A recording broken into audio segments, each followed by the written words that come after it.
E aí, pessoal? Tudo bem? Prontos para mais um Deep Dive com a gente? Hoje a gente vai se aventurar no mundo da farmacocinética. Farmacocinética, parece complicado, hein? Ah, mas pode ficar tranquilo que a gente vai desmistificar tudo. A farmacocinética basicamente estuda o que o nosso corpo faz com os medicamentos. Tipo, como o nosso organismo processa aquele comprimido que a gente toma. É isso aí. Desde o momento que a gente engole até ele ser eliminado do corpo. Hum. A gente vai entender tudinho. Uhum. Como ele é absorvido, para onde ele vai, como ele é transformado e como ele sai do nosso organismo. Legal. Então, em vez de só tomar o remédio e esperar um milagre, a gente vai entender a jornada completa dele dentro do nosso corpo. Exatamente. E para começar essa aventura, vamos entender a diferença entre dois termos, que podem parecer a mesma coisa. Farmacocinética e farmacodinâmica. Interessante. Qual a diferença? A farmacodinâmica, para simplificar, estuda os efeitos do medicamento no nosso corpo. Por exemplo, se ele vai baixar a febre, aliviar a dor ou combater uma infecção. Já a farmacocinética. A farmacocinética se concentra em como o corpo processa o medicamento, né? Tipo, como ele é absorvido, distribuído, metabolizado e eliminado. É isso aí. É como se a farmacodinâmica fosse o objetivo final e a farmacocinética fosse o mapa que o medicamento precisa seguir para chegar lá. Faz sentido. Então, a farmacocinética é tipo um guia para entender como o medicamento age dentro da gente. Perfeito. E para a gente entender melhor esse guia, vamos acompanhar a jornada do medicamento pelo nosso corpo, passo a passo. A primeira parada é a absorção, que é quando o medicamento entra na corrente sanguínea. E essa entrada pode acontecer de várias formas, né? Dependendo da forma como o medicamento é administrado. Isso mesmo. Por exemplo, se a gente toma um comprimido por via oral, ele precisa primeiro se dissolver no estômago e intestino para depois ser absorvido. E se for uma injeção intravenosa, ele vai direto para a corrente sanguínea sem precisar passar por esse processo todo. Exatamente.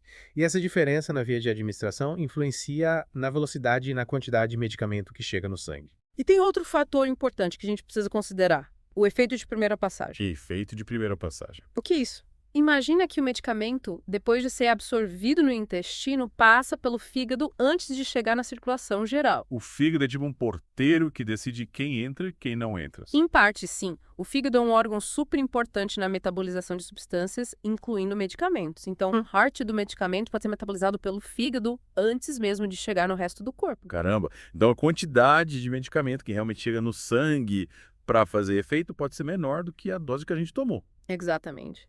E esse é um dos motivos pelos quais a dose de um medicamento por via oral, às vezes, precisa ser maior do que a dose por via intravenosa. Nossa, que interessante. Então, já na primeira etapa, a absorção, a farmacocinética mostra sua importância. Com certeza. A farmacocinética nos ajuda a entender como o medicamento chega no lugar certo, na quantidade certa, para fazer o efeito desejado. Mas e depois que o medicamento é absorvido? Para onde ele vai? É aí que entra a distribuição. Isso mesmo. Na fase de distribuição, o medicamento, já na corrente sanguínea, viaja pelo corpo e se espalha pelos tecidos. É como se ele fosse um turista explorando cada cantinho do nosso organismo. É uma boa analogia, mas assim como um turista precisa de um meio de transporte para se locomover, o medicamento também precisa de carona para circular pelo corpo. E essa carona são as proteínas plasmáticas. Proteínas plasmáticas. São proteínas que circulam no sangue. O medicamento se liga a essas proteínas como se estivesse pegando um táxi para chegar nos tecidos. Entendi. Então a ligação às proteínas influencia na quantidade de medicamento que consegue chegar no seu destino final. Exatamente. Só a parte do medicamento que não está ligada às proteínas, ou seja, que está livre, consegue sair do sangue e chegar nos tecidos para fazer efeito. Que sistema complexo. Mas e quando o medicamento finalmente chega nos tecidos? O que acontece com ele? Aí a gente entra na fase de metabolismo, onde o medicamento é transformado pelo nosso corpo. Transformado. Como assim? O nosso corpo não gosta de substâncias estranhas circulando por aí. Então ele usa o metabolismo para transformar essas substâncias, incluindo medicamentos, em algo que ele consiga eliminar mais facilmente. E quem são os responsáveis por essa transformação? O principal responsável é o famoso sistema enzimático citocromo P450, que fica principalmente no fígado. Como P450. Nome complicado, hein? Parece nome de roubo de filme de ficção científica. Rhisos é um nome meio assustador, mas ele é um grande aliado da nossa saúde. Mas, falando sério, o que esse citocromo P450 faz? Ele é um conjunto de enzimas que modificam a estrutura química do medicamento, tornando mais fácil de ser eliminado pelo corpo. Entendi. É como se ele pegasse um brinquedo grande e desmontasse em peças menores mais fáceis de guardar. Exatamente. E essa desmontagem facilita a eliminação do medicamento pelos rins. Então, o citocromo P450 prepara o medicamento para a última etapa da jornada, a excreção. Isso mesmo. Mas antes de falarmos da excreção, é importante destacar que o citocromo P450 também pode influenciar na atividade do medicamento. Influenciar. De que forma? Ele pode tornar o medicamento mais ativo ou menos ativo, dependendo do caso. É como se ele pudesse dar um upgrade ou um downgrade do medicamento. Nossa, que sistema poderoso. Mas e esse processo de metabolismo, ele é igual para todo mundo? Na verdade, não. Diversos fatores influenciam no metabolismo dos medicamentos, como idade, genética, dieta e até o uso de outros medicamentos. Então, cada pessoa processa os medicamentos de uma forma única. Exatamente. E por isso a farmacocinética é tão importante, porque ela nos ajuda a entender essas diferenças individuais e a usar os medicamentos de forma mais segura e eficaz. Interessante. Então, já deu para perceber que a farmacocinética não é nenhum bicho de 7 cabeças. Com certeza. É o conhecimento fundamental para entender como os medicamentos interagem com o nosso corpo. E no próximo episódio a gente vai continuar explorando esse mundo, falando mais sobre o citocromo P450 e a excreção. Isso aí.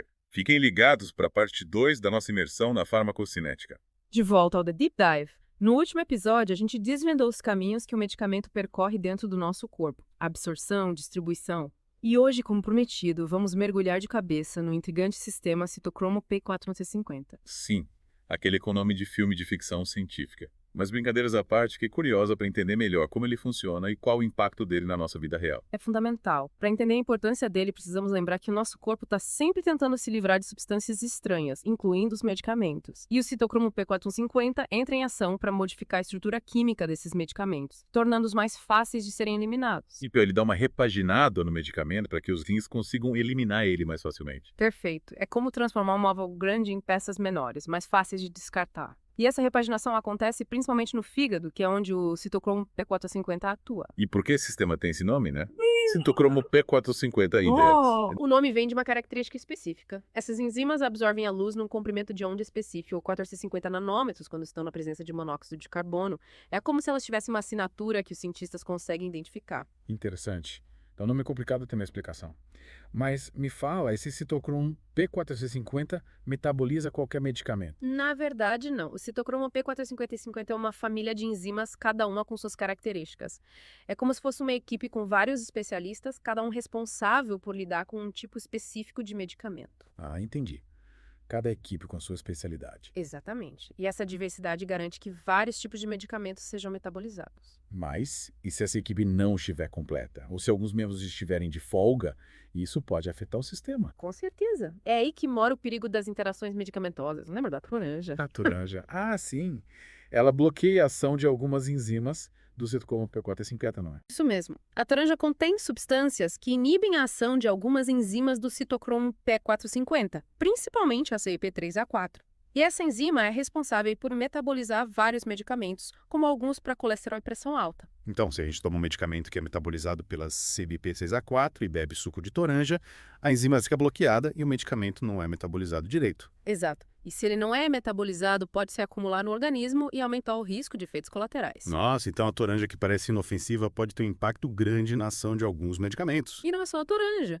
Outros alimentos, bebidas e plantas medicinais podem interagir com o citocromo P450, inibindo ou estimulando a atividade dessas enzimas. Por isso é fundamental informar ao médico todos os medicamentos, suplementos e chás que você usa. Verdade. A gente sempre pensa em interação entre medicamentos, mas nunca imaginei que alimentos e chás também pudessem influenciar. Pois é. E além das interações, outros fatores podem influenciar a atividade do citocromo P450, como a genética, a idade, a saúde do fígado e o estilo de vida. Por exemplo, quem fuma tende a ter uma atividade maior da enzima CYP1A2, o que pode levar à metabolização mais rápida de alguns medicamentos. Então, cada pessoa tem um perfil único de citocromo P450 moldado por vários fatores. Exatamente. E essa individualidade é um desafio para a farmacologia porque torna a resposta aos medicamentos imprevisível em alguns casos. Mas se cada pessoa tem um sistema de metabolização tão individual, como os médicos definem a dose certa do medicamento? É um desafio. Os médicos levam em conta a idade, o peso, a função renal, a gravidade da doença e a resposta individual ao tratamento para ajustar a dose e garantir a eficácia e segurança do medicamento. Então, a farmacocinética ajuda a entender como o corpo processa esse medicamento e quais ajustes podem ser necessários. Sem dúvida. É fundamental para a personalização do tratamento medicamentoso. Ela nos ajuda a entender as particularidades de cada paciente. Fascinante. Então, o citocromo P450, apesar do nome complicado, é um sistema importantíssimo, atuando como um guardião, protegendo a gente e ajudando os medicamentos a fazerem o trabalho deles. Exatamente. Entender como ele funciona é essencial para usar os medicamentos de forma segura e eficaz. E o citocromo P450 fica só no fígado. Ele é encontrado em maior quantidade no fígado, mas também está presente em menor quantidade no intestino, rins, pulmões e até no cérebro. Nossa, ele é tipo um agente secreto que atua em várias frentes. É uma boa forma de visualizar. Ele está presente em vários órgãos, pronto para metabolizar medicamentos e outras substâncias. E qual a função dele nesses outros órgãos? A mesma do fígado. Em geral, sim. Ele contribui para a metabolização e eliminação de substâncias. No intestino, por exemplo, ele ajuda a evitar a absorção de substâncias tóxicas dos alimentos. Que sistema completo. E no cérebro? Qual função? No cérebro, ele tem um papel importante na metabolização de neurotransmissores e na proteção do sistema nervoso contra substâncias tóxicas. Ele é um verdadeiro guardião do nosso corpo. Mas me fala, se ele é tão importante para metabolizar medicamentos, o que acontece quando ele não funciona direito? Quando o sistema citocromo P450 não está funcionando como deveria, a metabolização dos medicamentos pode ser afetada, o que pode levar a vários problemas. Acúmulo de medicamentos no organismo, aumento do risco de efeitos colaterais, diminuição da eficácia do E tratamento, o que pode causar esse mau funcionamento? doenças hepáticas, deficiências nutricionais, idade avançada e o uso de certos medicamentos. Então é importante manter o fígado saudável e ter uma alimentação equilibrada para garantir o bom funcionamento do sistema. Exatamente. Cuidar da saúde do fígado é essencial para o bom funcionamento do sistema citocromo P450 e para a metabolização adequada dos medicamentos. Caramba, acho que nunca tinha parado para pensar na complexidade da metabolização dos medicamentos. Mas depois de desvendar os mistérios do citocromo P450, fico ainda mais curiosa para entender como o nosso corpo se livra dessas substâncias, ou seja, como funciona a excreção. É isso que veremos no próximo episódio. Exatamente. Na próxima parte, vamos explorar as diferentes vias de excreção dos fármacos e entender como elas influenciam na duração do efeito dos medicamentos, além de outros fatores importantes. Então, pessoal, fiquem ligados para a parte final da nossa jornada. Até lá! De volta para a última parte da nossa imersão no mundo da farmacocinética. A gente já explorou a absorção, a distribuição, o metabolismo com aquela super equipe do citocromo P450 Cisco. E agora, chegamos na etapa final, a excreção. É a hora da despedida, o momento em que o nosso corpo se livra do que sobrou do medicamento. Exatamente. É como se o corpo fizesse uma faxina depois da festa, tirando tudo que não precisa mais ficar ali. E como a gente já comentou, o principal órgão responsável por essa faxina são os rins, que filtram o sangue e eliminam os medicamentos e seus metabólitos pela urina. Tipo os garis do nosso corpo, né? Garantindo que tudo fique limpinho e funcionando direitinho. Mas, me explica uma coisa. Todos os medicamentos são eliminados assim pelos rins? Na verdade, não. Existem outras vias de excreção, como as fezes, o suor, o leite materno e até o ar expirado, principalmente no caso de alguns anestésicos, por exemplo. Caramba. O corpo tem várias rotas de saída para os medicamentos. É com um sistema de segurança, né? Para garantir que nada fique acumulado. Mas e os rins? Como eles fazem essa filtragem? É que nem um filtro de café separando o líquido do pó. É uma boa analogia, mas os rins são bem mais complexos que um filtro de café. Eles têm milhões de unidades funcionais, chamadas néfrons, que atuam como filtros microscópicos, removendo as impurezas do sangue, incluindo os medicamentos. Cada néfron é tipo uma mini estação de tratamento de água filtrando o sangue. Incrível. Mas me explica como funciona essa filtragem dentro de cada néfron. Imagina que o sangue chega no néfron como um rio cheio de sedimentos. A primeira etapa é a filtração glomerular. Uma parte desse rio passa por uma peneira, chamada glomérulo, que retém os sedimentos maiores, como proteínas e células sanguíneas, e deixa passar água e sedimentos menores, como os medicamentos. Então, na filtração glomerular, os rins separam o que é grande demais para passar e o que é pequeno o suficiente para ser filtrado. Exatamente. E o que passa por essa peneira segue para a próxima etapa, a secreção tubular. Aqui, os néfrons dão um empurrãozinho extra para garantir que algumas substâncias, incluindo medicamentos, sejam eliminadas. É como se abrissem comportas laterais no rio, direcionando mais água e sedimentos para fora. A secreção tubular ajuda a eliminar ainda mais substâncias que precisam sair do corpo. E a última etapa, a reabsorção tubular, como funciona? Na reabsorção tubular, algumas substâncias que foram filtradas, como água, glicose e alguns medicamentos, são reabsorvidas de volta para o sangue. É como se depois de passar pelas comportas, parte da água e dos sedimentos voltasse para o rio principal. Então, os rins dão uma segunda chance para algumas substâncias, garantindo que elas não sejam eliminadas em excesso. Que sistema inteligente. Mas me fala uma coisa, essa peneira dos rins, o glomérulo, filtra todos os medicamentos da mesma forma. Nem sempre. Depende de vários fatores, como o tamanho da molécula do medicamento, a ligação com as proteínas plasmáticas e a taxa de filtração glomerular, que é a velocidade com que o sangue é filtrado pelos rins. Entendi. A estrutura do medicamento, a carona nas proteínas e a eficiência dos rins influenciam na filtragem. E o pH da urina também interfere, como você mencionou antes. Sim, o pH da urina, que indica acidez ou alcalinidade, pode influenciar na excreção dos medicamentos.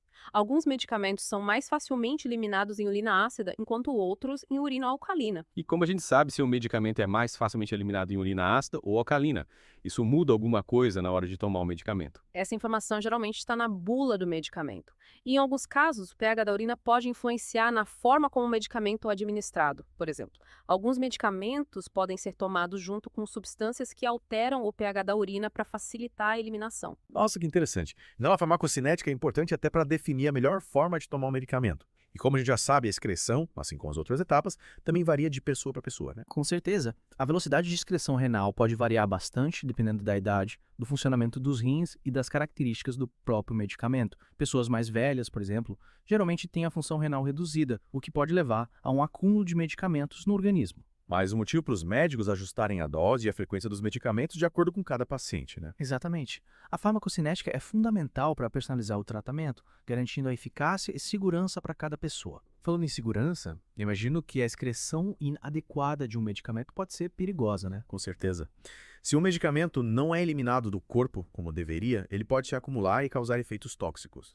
Por isso, é fundamental seguir as orientações médicas, respeitar a dose, a frequência e avisar o médico sobre qualquer sintoma diferente ou reação adversa. Uma dica de ouro para todo mundo, nada de automedicação. Concordo plenamente. A farmacocinética nos mostra a complexidade da interação entre os medicamentos e o nosso organismo. Entender essa complexidade nos ajuda a usar os medicamentos de forma responsável e segura, né? Sem dúvida. A farmacocinética é um conhecimento valioso para todo mundo, tanto para os profissionais de saúde quanto para os pacientes. Nossa, quanta informação importante. A gente mergulhou de cabeça no mundo da farmacocinética nesses 3 episódios.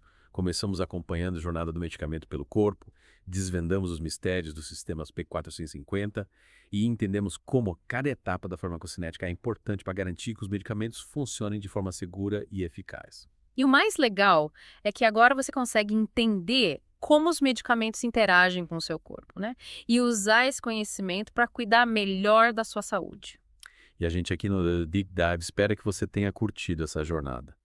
A farmacocinética pode parecer complicada no começo, mas com um pouco de curiosidade, a gente consegue entender os seus segredos e usar esse conhecimento a nosso favor. E nunca esqueçam, nada de automedicação. Isso aí. Sempre consulte um médico ou farmacêutico antes de usar qualquer medicamento. Fiquem ligados para mais mergulhos no mundo da ciência e da saúde.